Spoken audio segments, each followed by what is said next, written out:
Parashá Pinhas. Vamos ler os primeiros pasukim da Parashá. Baruch atah Adonai Eloheinu melech haolam, asher bahar banu mikol hamin venatanan Torato, Baruch atah Adonai noten haTorá. E falou o Eterno a Moshe, dizendo: Pinhas ben Eliezer ben Aaron HaKohen desviou minha ira sobre os filhos de Israel ao levar minha vingança entre eles, e assim não consumi os filhos de Israel com minha ira.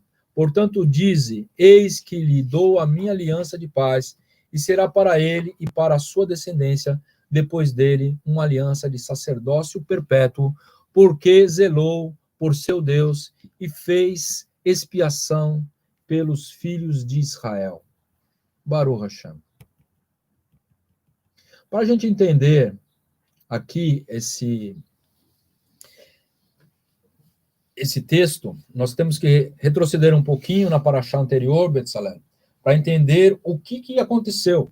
Porque essa Parashá, ela já vai falar, já nos primeiros pasukim, como nós vimos aqui, como nós lemos, ela já vai falar sobre a reação divina em relação a Pinhas, que foi e executou o Zimri e sua namorada, que digamos assim, né, Cosbi, né? Então, o Eterno, ele já nos primeiros pasukim, né, ele fala que ele tem uma aliança de paz com Pinhas, né? Porque Pinhas, ele fez expiação em relação aos Bnei Israel, que estava passando por uma grande epidemia. Nós entendemos que não existe exército no mundo, seja nos dias atuais, seja naqueles dias, que possa destruir o povo de Israel. Não existe maldição que possa, de alguma forma, atingir os filhos de Israel. Não existe feitiço, não existe bruxaria, nada que possa atingir o povo de Israel. Mas existe algo que pode, sim, exterminar os filhos de Israel. Né? E Bilã sabia disso. Sabia um jeito de exterminar a genealogia do povo de Israel. Era fazendo com que os próprios filhos de Israel rasgassem o contrato do casamento, rasgasse a Torá, quebrasse a Torá, e assim eles seriam, por si só, destruídos. Não com maldição de alguém de fora, como Balaão, não pelos exércitos, mas simplesmente eles próprios, né, quebrando a Torá e por si só trazendo maldição que veio de dentro, que aí sim seria destruído todo o povo de Israel. Exatamente, Betzalel. O Bilã, ele tenta amaldiçoar por várias vezes. Na Parashá anterior, nós vamos ver, por várias vezes, Bilã tenta amaldiçoar o povo de Israel, mas ele não consegue amaldiçoar o povo de Israel. Né? Então, ele faz um plano. Né? Ele busca uma forma com que Israel pereça, né? Israel estava prestes a entrar na terra. E os inimigos estavam apavorados. O Moabe, rei de Moabe, ele contrata Bilã para amaldiçoar e ele não consegue amaldiçoar. O povo de Israel, ele tem uma promessa da terra. E ele já tinha mostrado com vitórias sobre o rei de Bashan, né? Shihon, Og, e os moabitas, midianitas, todos estavam apavorados. Como não houve como amaldiçoar, Bilã faz um plano. Bilã era um profeta das nações, diz os nossos sábios. Que assim como Deus deu Moshe para o povo de Israel, nossos sábios dizem que deu um profeta também para as nações, que era Bilã. Por isso que o rei de Moabe, né, Balaque, ele manda chamar e oferece muitos recursos, muito ouro para Bilã, porque ele já tinha provado anteriormente que a maldição dele pegava, né? Aquilo que ele abençoava, abençoava, aquilo que ele amaldiçoava, era amaldiçoado. Então, ele já tinha uma certa fama, mas contra Israel não há como amaldiçoar.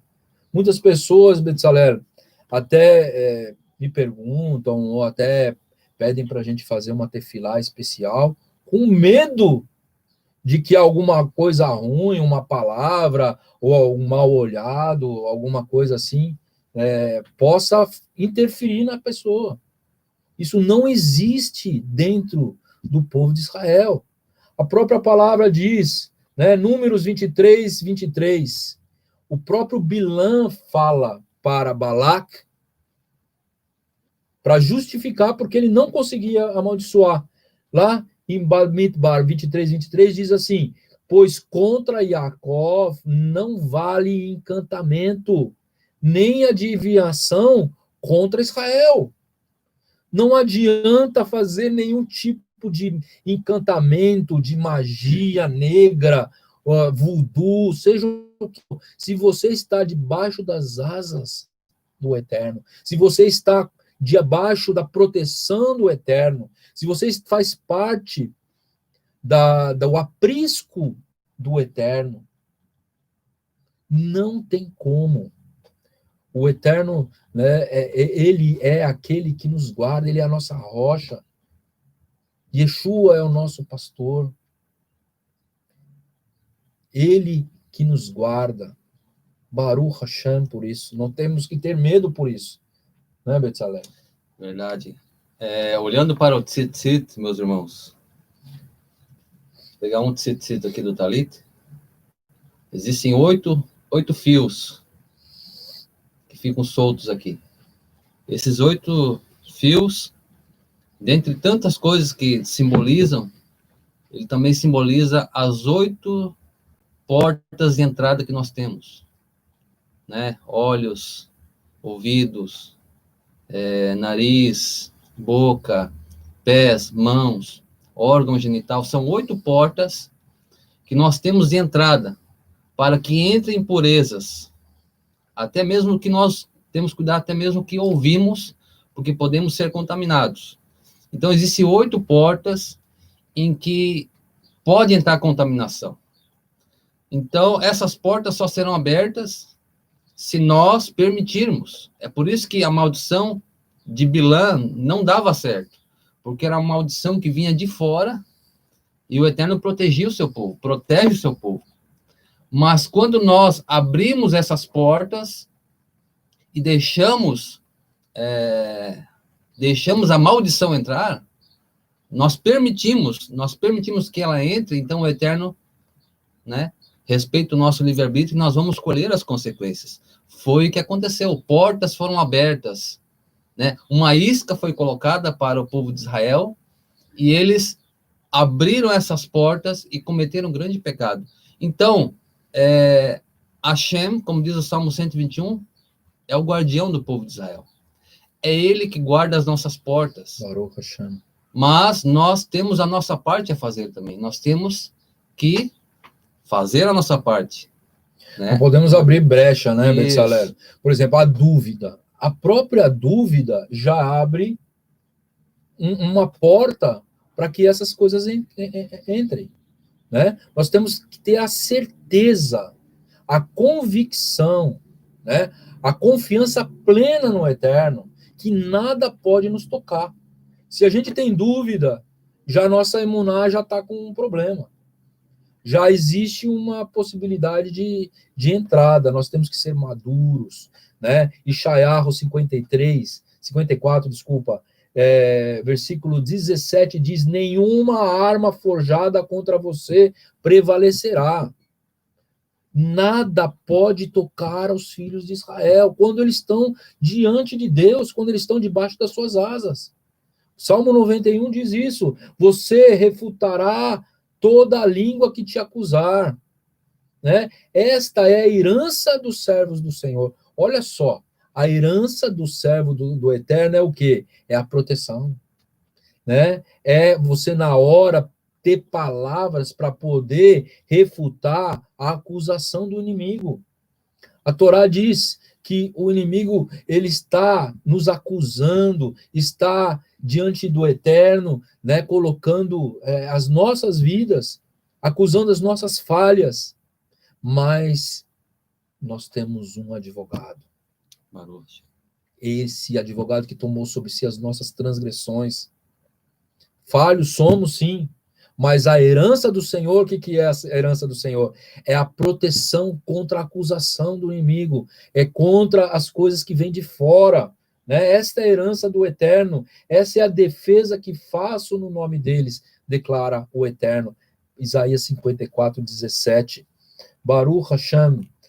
Então, Bilã, não conseguindo fazer isso, o que ele faz?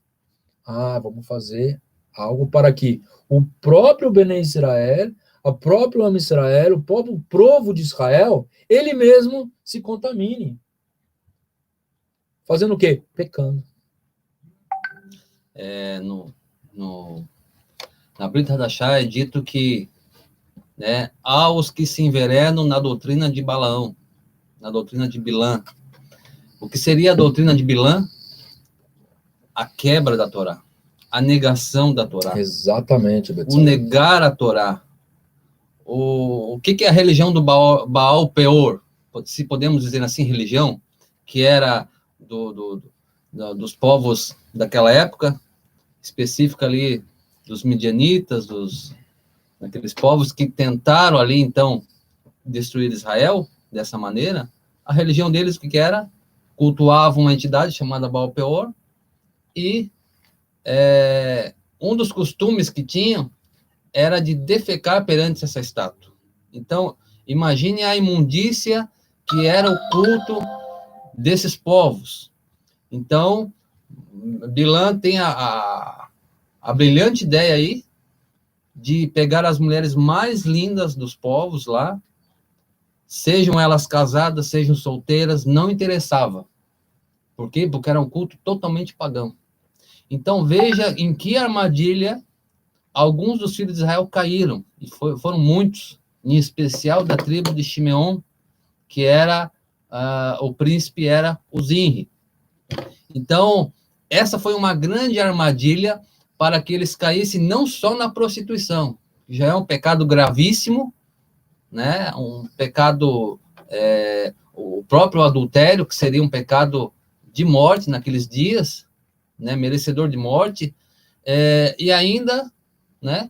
E lá perante uma imagem, perante uma estátua, caindo em grande idolatria. Então, eles pecaram em todos os níveis possíveis.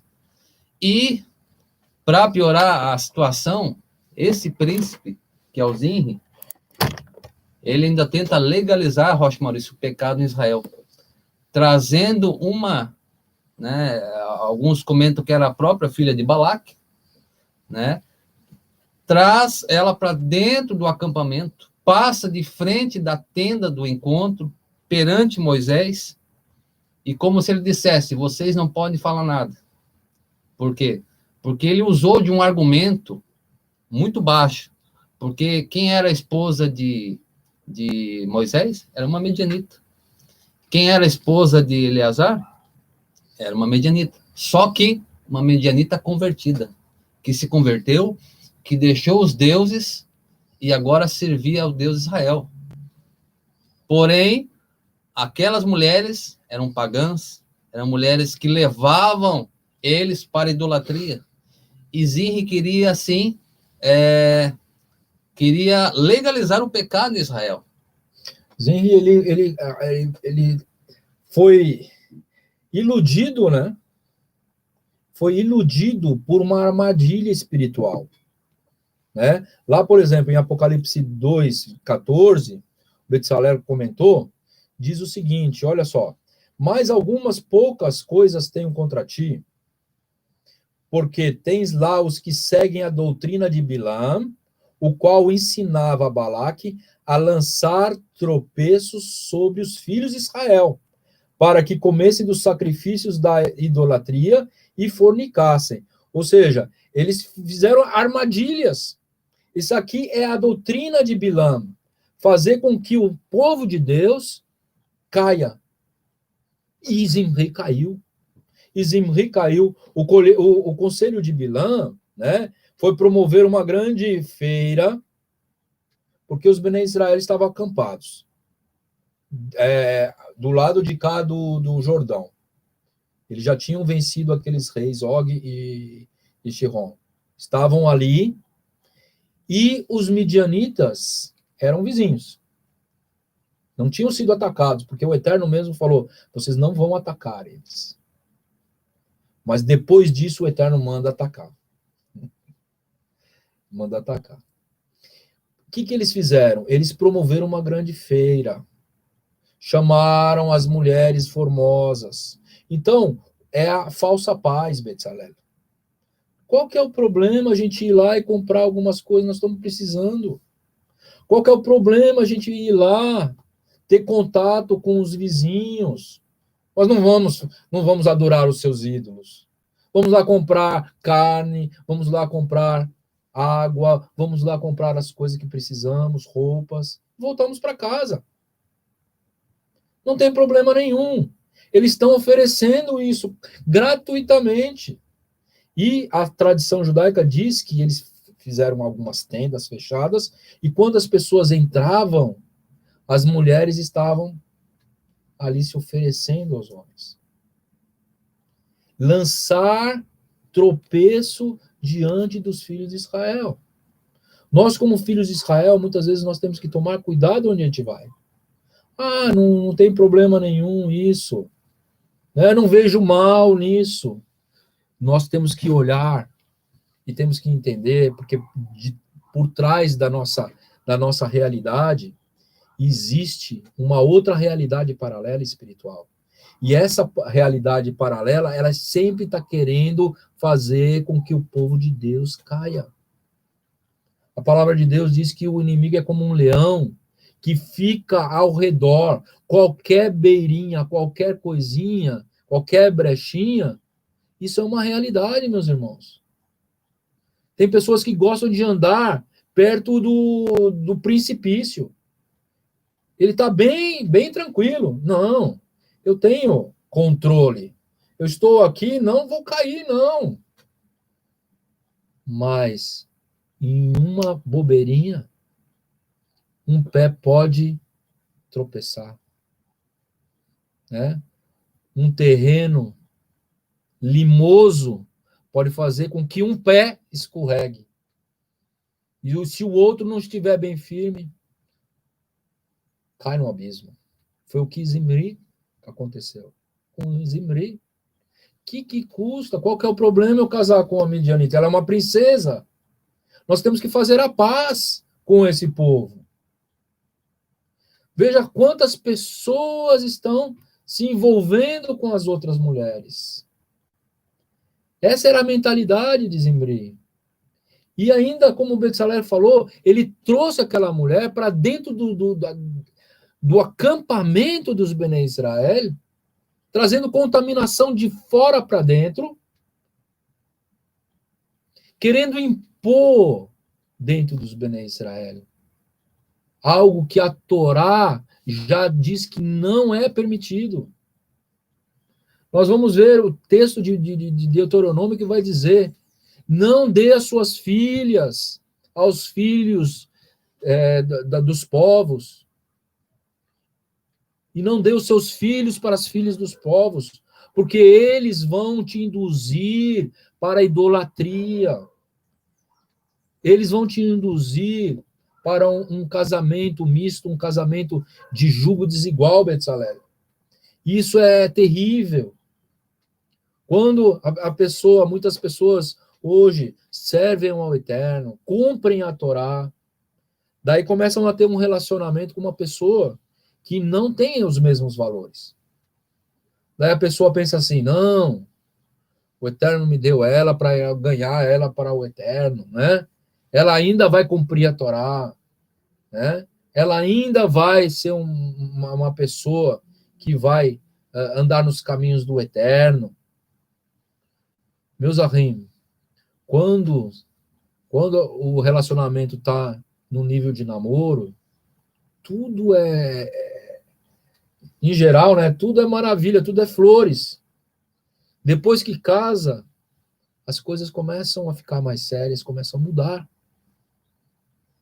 Se a pessoa não vem para o eterno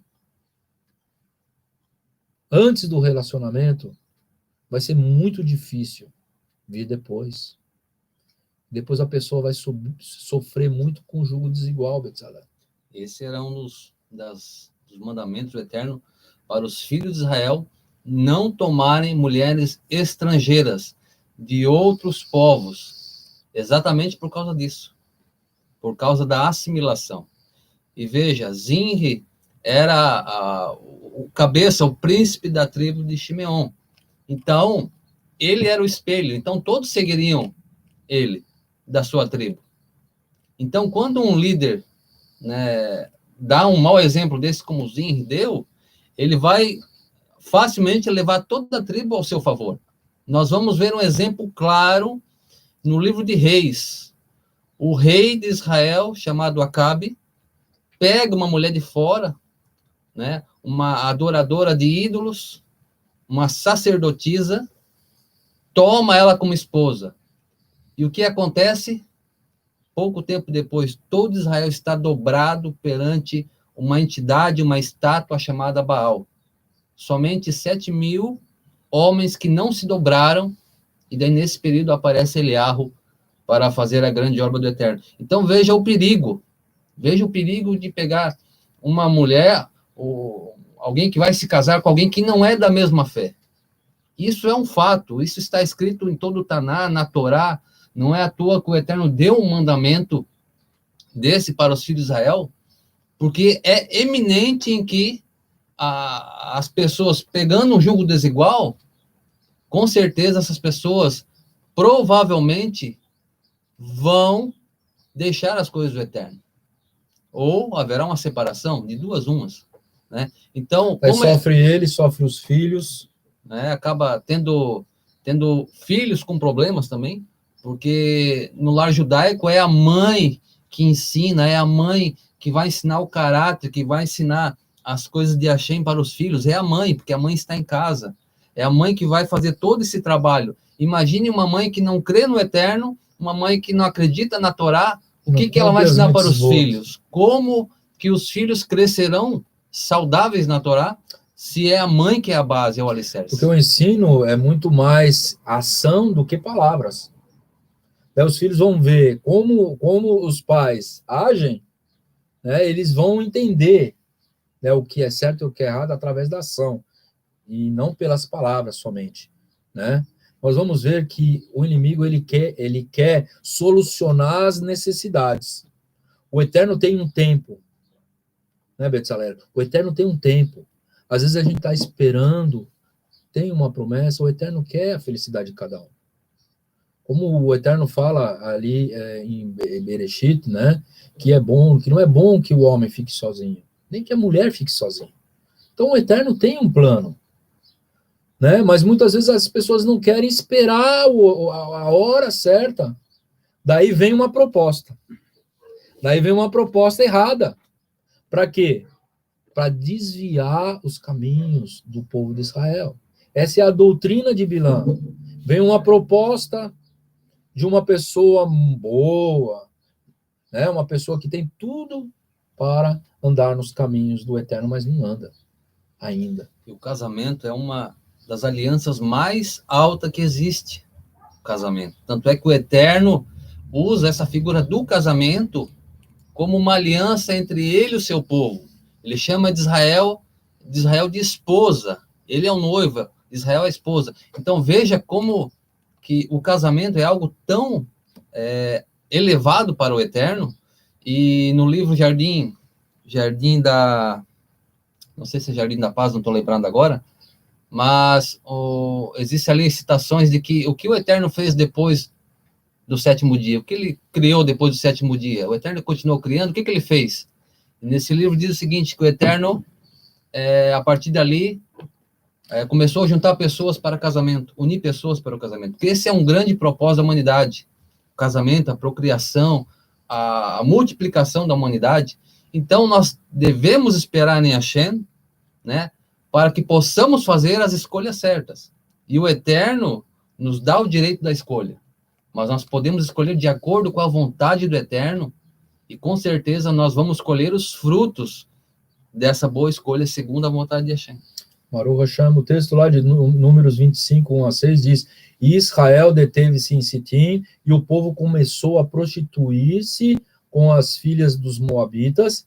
Elas convidaram o povo aos sacrifícios dos seus deuses, e o povo comeu e se inclinou aos seus deuses, juntando-se, pois, Israel a Baal Peor. Olha só, não só a prostituição, mas como a idolatria. Porque quando a pessoa se envolve, né, quando a pessoa está apaixonada, né, se envolve com a outra, ele, muitas vezes, se não tiver as raízes bem firmes, ela se envolve já com a idolatria. O inimigo por trás, ele quer derrubar os filhos de Israel. Como foi falado, a maldição não pode alcançar. Mas o que pode destruir um homem de Deus, uma mulher de Deus, são as suas opções.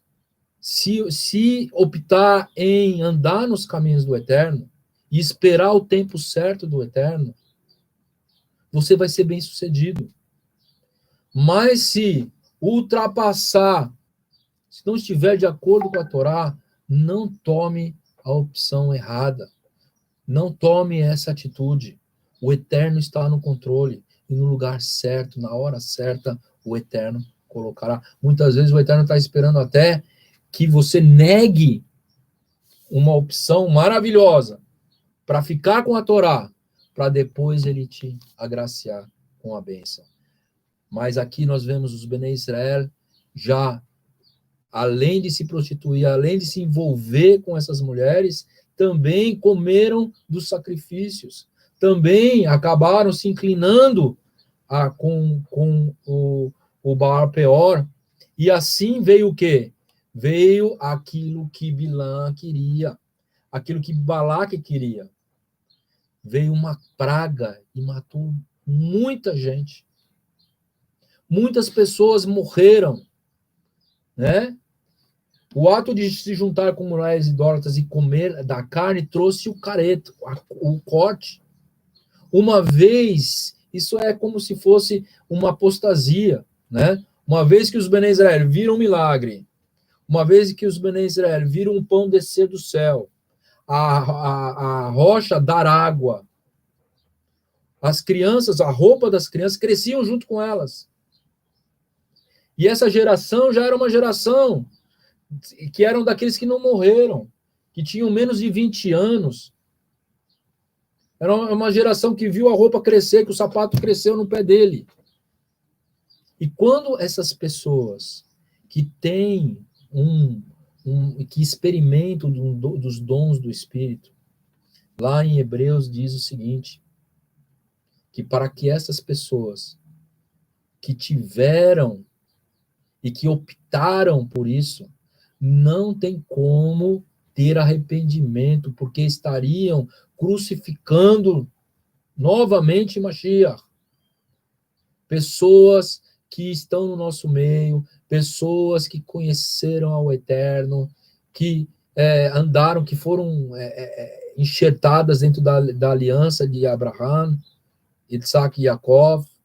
Essas pessoas que viram os dons do Espírito se manifestar na sua vida e na vida dos irmãos, e estas mesmas pessoas optarem em negar Yeshua, optarem em não mais acreditarem em Deus, para essas pessoas, diz o texto que não tem mais perdão, vem o cara. Foi o que aconteceu com essas pessoas no deserto, Betzalel. Veio justamente a disciplina sobre elas, né? Morte. Negar Mashiach é morrer espiritualmente. Não tem como mais voltar. Não dá para andar perto da beirada, do precipício. Nós temos visto isso, Betzalel. no movimento judaico-messiânico, pessoas se perdendo por causa das suas opções. Opções maravilhosas aos seus olhos, mas são caminho de morte. Caminho de morte. E o Eterno trouxe essa grande praga e muitos morreram por causa disso. Interessante que o maior inimigo de Israel não era Bilã, Balac, não foi Faraó, não foi os que se levantaram até os dias de hoje contra o próprio povo. Mas somos nós mesmos. É o próprio povo que pode ser o seu próprio inimigo. Ou seja, porque a Voto vai falar o seguinte: quem é o forte? O forte é aquele que consegue dominar os seus impulsos. Esse é o forte. Aquele que consegue se dominar e não se deixa levar pelas suas vontades, pelos seus olhos, pelos seus ouvidos. Então, o nosso maior inimigo não está fora de nós, mas está dentro de nós. E se nós não tivermos ciência disso, como aconteceu nos dias de Zinri, eles foram, transgrediram e ainda vieram trazendo uma princesa midianita para dentro do arraial para tentar legalizar o pecado em Israel. Então, veja a que nível foi a consciência de Zinri e de muitos da tribo de Shimon. Veja só, foram dominados pelo seu próprio impulso, foram dominados pelos seus olhos, pelos seus desejos, e Paulo vai falar muito disso, os desejos da carne. Quais são os frutos do desejo da carne, que é o Yetzer Hará, e quais que são os frutos do Espírito? São totalmente opostos. Então, a religião de Baal Peor parecia bonito, parecia interessante, parecia uma religião que seria a melhor do mundo, porque não tinha regras, podia fazer o que quisesse. E já a Torá não, a Torá, ela ensina as regras, ela ensina a disciplina, ela ensina o temor a Hashem, ela ensina o amor ao próximo, ela ensina que devemos respeitar as nossas alianças, que devemos manter o nosso caráter, que devemos manter, né, a nossa techuvá constantemente. Então, o próprio Yeshua diz o seguinte: aquele que quer me seguir, pode vir, venha, me siga, mas negue a si mesmo. Porque, meus irmãos, depois do Éden, o nosso desejo, e o desejo é algo bom, mas depois do Éden, o nosso desejo, ele ficou muito propenso para o negativo, ficou muito propenso para ir contra a Torá. Diferente de quando Adão, antes da queda, o desejo dele era só fazer o bem, era só amar o próximo, era só fazer as coisas lícitas a ele, e não que era ilícito. Mas depois da queda do homem, o homem tem que conviver com isso diariamente, Rocha Maurício. Diariamente ele tem que dominar os seus impulsos, dominar as suas vontades, trazer a sua vontade para a Torá, trazer a sua vontade para o centro da vontade de Deus, porque nós vamos colher esses frutos. Frutos maravilhosos. E já os frutos do Yetzer Hará, da má inclinação, isso, eles vão colher também esses frutos. Foi o que aconteceu na história Exatamente. Seguinte. Frutos de morte, né? Olha só o que o Eterno fala. E a ira do Eterno se acendeu contra Israel. E disse o Senhor a Moisés: toma todos os cabeças do povo e enforca-os ao Senhor diante do sol. E o ardor da ira do Eterno se retirará de Israel. Então Moisés disse aos juízes de Israel: cada um mate os seus homens que se juntaram a Baal Peor. Ou seja, o Eterno designou Moshe a fazer um grande Beit Din. Ou seja, os juízes iam reunir, iam prender aquelas pessoas. E aquelas pessoas iam morrer enforcadas, segundo o texto, né? Então, existia também a lei, ela impõe da seguinte forma: precisa de haver um tribunal justo, né, com testemunhas, né, oculares. Então, isso foi a designação, né, de Deus para Moshe. E o que aconteceu, Betzalel, foi que Pinhas, quando viu Zimri levar Cosbi, sua noiva, para dentro do arraial, ele não quis saber de Bedim nada. O texto diz que ele se encheu de zelo. Pegou uma lança e ele correu e atravessou os dois. Ou seja, Zimri não teve nenhum, não passou pelo tribunal.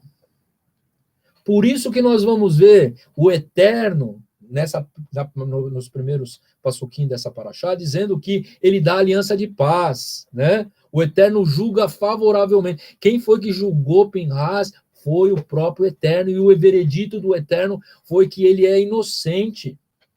Veja bem, a situação,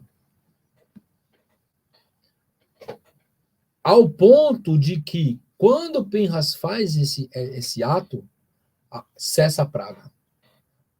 As pessoas já tinham morrido aos milhares, pararam de morrer.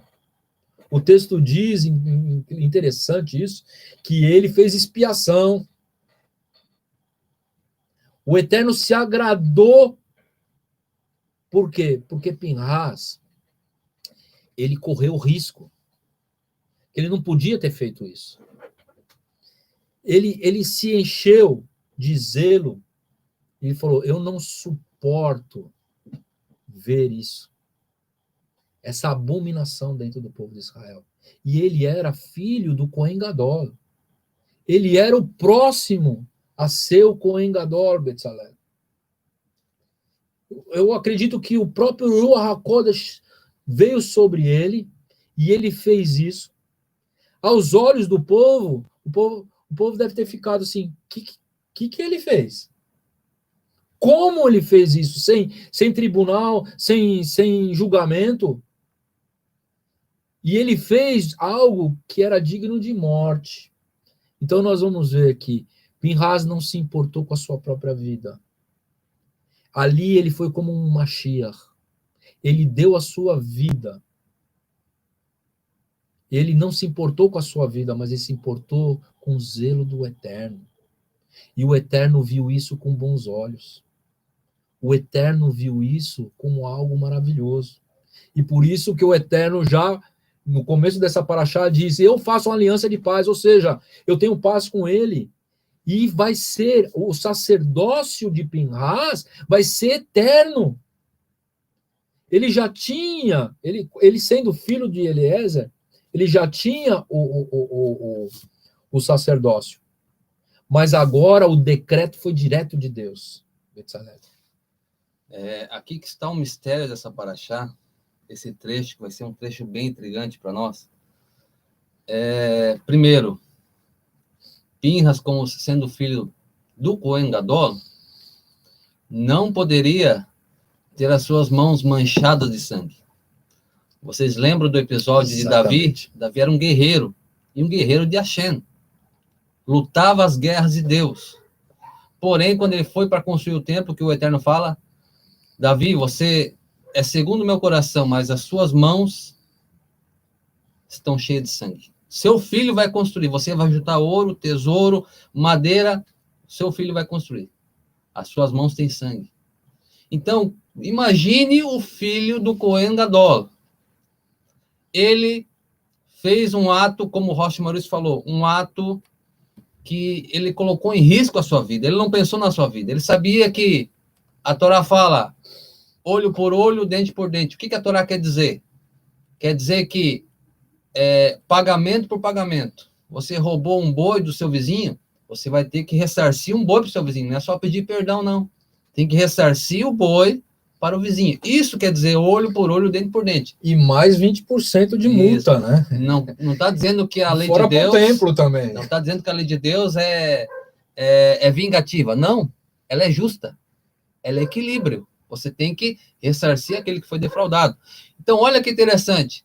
Vida por vida também. Quando que acontecia que alguém matava uma pessoa e ele era livre? Quando matava sem querer, acontecia. Um lenhador na floresta vai cortar a lenha, escapa o machado da sua mão, mata o seu companheiro. Foi uma morte sem querer. Então, ele fugia para a cidade de refúgio. Porém, aqui, com Pinhas, foi algo consciente, foi algo racional, e ele sabia das consequências. Ele sabia que ele era passivo de morte. Quando ele faz esse ato de zelo, que a Torá chama de ato de zelo, não chama de homicídio, não chama ato de zelo, Moisés e Arão sabiam o que ia acontecer com ele, segundo a Torá. Porém, os céus bradam, Hashem brada, não toque no menino. Gostei desse menino aí. Não mexe no menino, porque ele fez expiação, porque caiu aquela praga. Como a gente falou, a religião de Baal Peor é boa aos olhos humanos, aos olhos do mundo é boa. As consequências vieram, epidemia. Uma grave mortandade começou no meio do arraial, justamente com aqueles que se contaminaram. E Pinhas faz esse ato de zelo para salvar o povo de Israel. E ele vai pegar o cabeça, o príncipe, né? E fura os dois e leva lá uma força sobre-humana, traz os dois que estavam, né, consumando o seu ato na tenda, e num ato de zelo, o Eterno traz essas palavras que são muito fortes. Essas palavras são enigmáticas. O Eterno estabelece uma aliança de shalom, uma aliança de paz, um sacerdócio eterno. Pera aí, Pinhas já morreu. Pinhas não estava vivo até hoje. Do que o Eterno estava falando? De que sacerdócio eterno que o Eterno estava falando? De que aliança de paz o Eterno estava falando?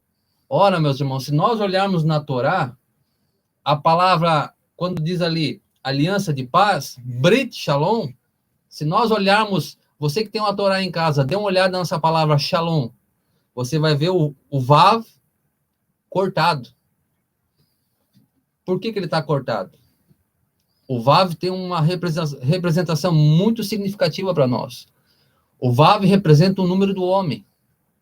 O Vav representa o elo de ligação. Ou seja, representa, de certa forma, o Mashiach, aquele que liga os céus e a terra.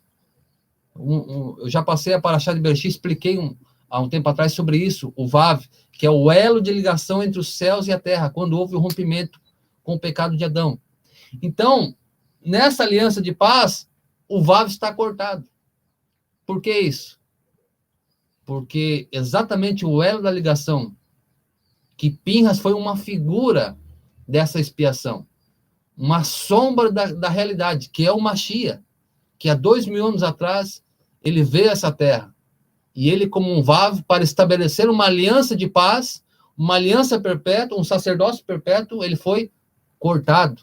É por isso que o Vav vai aparecer cortado, em Shalom, porque ele foi cortado, ele foi quebrado, como diz Isaías 53, ele foi moído, ele foi esmagado por causa das nossas transgressões. Mas foi com o Mashiach Yeshua que o Eterno estabelece uma aliança perpétua. Esse sim, morreu, ao terceiro dia ressuscitou, e até hoje está, né, vivo, porque dele é o sacerdócio eterno.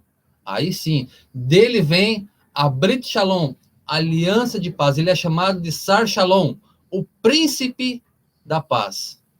Baruch Hashem. Baruch Hashem, Betzalel. Realmente, essa aliança de paz, esse sacerdócio, é um sacerdócio messiânico, né? Porque, na verdade, Pinhas foi ressuscitado pelo Eterno. Quando o Eterno fala, esse eu vou dar a aliança de paz com Pinhas, quer dizer, ele já estava tecnicamente morto, porque ele fez um assassinato. Só que o Eterno ressuscitou ele. Ele renasceu assim como o Eterno ressuscitou Yeshua, que se entregou por nós, que fez expiação. Então, quando o texto diz que Pinhas fez expiação pelo povo, não é o Corban, não é o Zimri.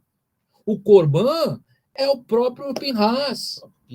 O ato do zelo. Exatamente. Porque ele sabia que fazendo isso ele ia morrer. Mas só que ele se deu. E o Eterno recebeu isso como um ato expiatório. E Pinhas fez expiação, assim como Yeshua se dando como um corban, como um sacerdote. Assim como Yeshua fez isso por nós. E foi recebido por Deus. E Deus o ressuscitou. E ele ressuscitou de fato. Pinhas também se deu por zelo. Deus recebeu isso como um sacrifício expiatório. Ressuscitou Pinhas, ou seja, deu a sua aliança de paz e prometeu a ele que seria um sacerdócio eterno. Ele é a sombra de Yeshua HaMashiach. E olha, mais um detalhe sobre essa figura messiânica é que a palavra Pinhas tem a mesma gematria da palavra Yitzhak. Nós sabemos que Yitzhak também. Nós sabemos que Yitzhak não era um menino de 5, 9, 10 anos de idade, que foi levado à força para Akedah. Né? Yitzhak tinha pelo menos 37 anos. Já era uma pessoa formada. Já era alguém que Abraão não conseguiria segurá-lo, por causa da idade de Abraão e por causa do vigor físico de Yitzhak. Mas Yitzhak resolveu se entregar em obediência ao pai, em obediência a Abraão, seu pai, confiando nele, sabendo que, de alguma maneira, o Eterno, mesmo depois das cinzas, o Eterno devolveria a sua vida. Assim como o Eterno devolveu a vida a Yeshua, depois do terceiro dia que ele foi morto, assim também Pinhas, sem pensar, sem questionar, colocou a sua vida em risco, fazendo aquele ato de zelo e sabendo que ele era passivo de morte. Ele poderia, a qualquer momento, os príncipes das tribos pegar Pinhas e matá-lo pela Torá. Mas o Eterno viu o grande ato de zelo de Pinhas. E quem era Pinhas? Como eu falei no começo, sua mãe era uma medianita. Então, imagine Pinhas quando era criança. Deveria ter sido muito zombado pelos príncipes das tribos. Exatamente. Imagine, você não é puro. O Talmud diz isso, né? O Talmud diz que muitos já invejavam a família de Aaron, né? A gente vê também na Parashá de Korach, né? Houve toda aquela rebelião, né? Poucas parashiot atrás também nós vimos que o próprio Eterno pede para que as varas, né, de todas as tribos fossem guardadas de um dia para o outro, e a vara de Arão floresceu, para mostrar mesmo que o Eterno tinha elegido, né, Arão e toda a sua descendência. Como o filho de Arão, né, Eliezer, que é pai de Pinhas, ele casou com a irmã da mulher de Moshe, filha de Jetro. O Talmud diz isso, né? E ele casou, mas depois da outorga antes da outorga da Torá, porque depois da outorga da Torá ficou proibido os Koanim casarem com estrangeiras. Elas tinham que casar pelo menos com alguma mulher da tribo, uma das 12 tribos. Ele não podia casar com um estrangeiro, mesmo convertido. Não podia casar. Havia muitas regras. Exatamente. E ainda ele era o Kohen Gadol, né? Então ele casou com uma estrangeira, midianita, convertida, assim como a mulher de Moshe também, assim como o próprio Jetro também fez, né, a Techuvá, né? E o fruto desse casamento nasceu Pinhas. E o Pinhas, então, filho de uma mãe medianita. Então, muitos não acreditavam que ele poderia exercer o sumo sacerdócio. O Talmud diz isso, que Pinhas foi perseguido. Pinhas não acreditaram em Pinhas. Então, aqui, Betzalel, nós vemos também mais uma sombra de Mashiach. O povo de Israel uma parte do povo de Israel também se rebelou contra Yeshua. Não reconheceu Yeshua. Não reconheceu Yeshua como Mashiach. Chamou de impuro. Chamou de impuro. Então, isso mostra, essa paraxá mostra essa riqueza, né? Como o Eterno, ele nos mostra o Mashiach dentro das histórias do povo de Israel. Isso tudo não é algo que aconteceu pelo acaso. O próprio Vav cortado, né, que Betzalel falou, Yeshua foi cortado. Pinhas, pela Torá, tinha que ser cortado. Esse shalom, mas o Eterno estabeleceu. O Eterno nos deu o Mashiach. O Eterno, ele está do lado daquele que o ama. O Eterno está do lado daquele que tem zelo pela sua palavra. O Eterno está do lado daquele que busca a Torá, quer ensinar o povo. Foi necessário acontecer essa atitude. Talvez aos olhos de algumas pessoas drástica, extremista, foi lá e executou. Não. Muitas vezes a gente tem que tirar uma laranja podre da cesta, senão contamina toda a cesta. Pinhas fez a expiação. Ele mesmo foi o sacerdócio e ele mesmo foi o corban, que foi aceito pela intenção dele. Foi aceito pelo Eterno. Mas em Yeshua nós vemos isso acontecer de fato. Baruch Hashem. Toda vez que há transgressão da Torá, que Israel transgride como povo, ele atrai a Sefirá de Gevurá, bravura, né? Força. Ou seja, cada vez que o povo de Israel transgride como povo, ele atrai maldição. Não é que Deus é um Deus irritado que qualquer coisa ele vai castigar, não. São as próprias consequências dos nossos atos. Se os nossos atos forem atos de cumprimento de Torá, de um processo que nós estamos andando para a cada dia se aperfeiçoar, nós atrairemos o quê? O Hesed, a bondade, a misericórdia.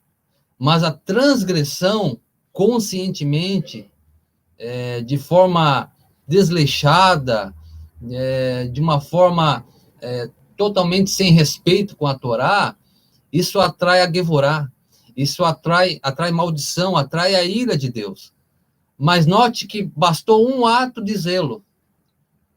Veja, toda a tribo de Shimeon praticamente caiu nessa emboscada de Bilã, na prostituição, na idolatria, e 24 mil pessoas morreram. Mas precisou de um ato de zelo de Pinhas para que a ira do Eterno se transformasse em quê? Em bênção. Porque quando Pinhas faz esse ato, o Eterno manda a bênção. Que bênção? Sacerdócio eterno. Está falando dos dias de Mashiach. Está falando do final dos tempos, dos fim dos dias. O que é um sacerdócio eterno? Nem Arão morreu, os filhos deles morreram. A árvore genealógica de Aharon, nós entendemos pela história, quando chegamos no segundo templo, o sacerdócio já havia se corrompido, né?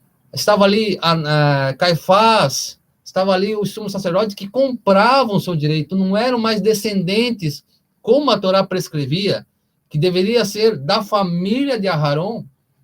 Naquele período, o período do segundo templo, muitos compravam os sacerdócio, muitos não acreditavam mais em anjo, como era o caso, né, de uma das classes do mais em anjo, já não acreditava mais no mundo vindouro, então eles viviam por viver, então eles não se preocupavam mais com nada. Então, veja, os nossos sábios ensinam que durante o primeiro templo, o período do primeiro templo, os Coanim, descendentes de Pinhas, foram os Coanim mais fiéis ao Eterno. Foram os Coanim que mais se dedicaram no zelo, no cumprimento da mitzvot, no cumprimento da sua missão, porque eles receberam uma herança vinda do seu pai Pinhas, um sacerdócio que seria alcançado até os dias de Mashiach. Então veja que interessante, a ira dos céus, por causa do ato de Pinhas, se transforma em bênção. Veja, toda a nossa rebelião, desde o Éden, toda a revolta do homem contra os céus, toda a rebelião, mas precisou de um ato de zelo para que a ira dos céus se transformasse em abundante amor, misericórdia, perdão, ou seja, através do ato zeloso de Yeshua, como diz o próprio apóstolo Paulo fala, que o salário do pecado é a morte, mas o dom gratuito de Deus é a vida eterna pelo Mashiach Yeshua. Veja, a ira se transformou em bênção, a maldição se transformou em vida, a morte se transformou em vida, por causa de um ato, como foi nos dias de Pinhas, um ato dele salvou o resto do povo de Israel, que caiu aquela praga e matou 24 mil, por causa do ato de zelo dele, o resto do povo foi conservado de vida. Assim nós também, por causa de um ato que ocorreu há 2000 anos atrás, o vav foi cortado, foi quebrado, como está aqui na palavra shalom, nessa paraxá. E por causa desse ato, a ira se transformou em infinita misericórdia, para que todo e qualquer pecador, judeu ou não judeu, que se arrependa, que quer ter uma vida digna, né, uma vida correta, uma vida de acordo com os preceitos de Deus, esse será perdoado, esse será livrado no dia da angústia. Baruch Hashem, Baruch Hashem. Pinhas, a nossa paraxá, para fechar a nossa paraxá, Pinhas foi o sacerdote que entrou na terra prometida, né? Não mais Aron e Moshe, agora Yehoshua e Pinhas, que é como o Yeshua, né? Que é do sacerdócio de Melquitzedek, que é rei e sacerdote. A terra de Israel, ela é a sombra do reino do Eterno. Quando Yehoshua ben Nun, que é a mesma raiz de Yeshua, ele fez entrar o povo de Israel em Eretz Israel. E nós vamos ver essas duas figuras messiânicas, tanto Yehoshua como Pinhas. Então, o líder como um rei e o sacerdócio como Pinhas. E Yeshua será rei e sacerdote. Baruch Hashem. Que o Eterno abençoe a cada um de nós.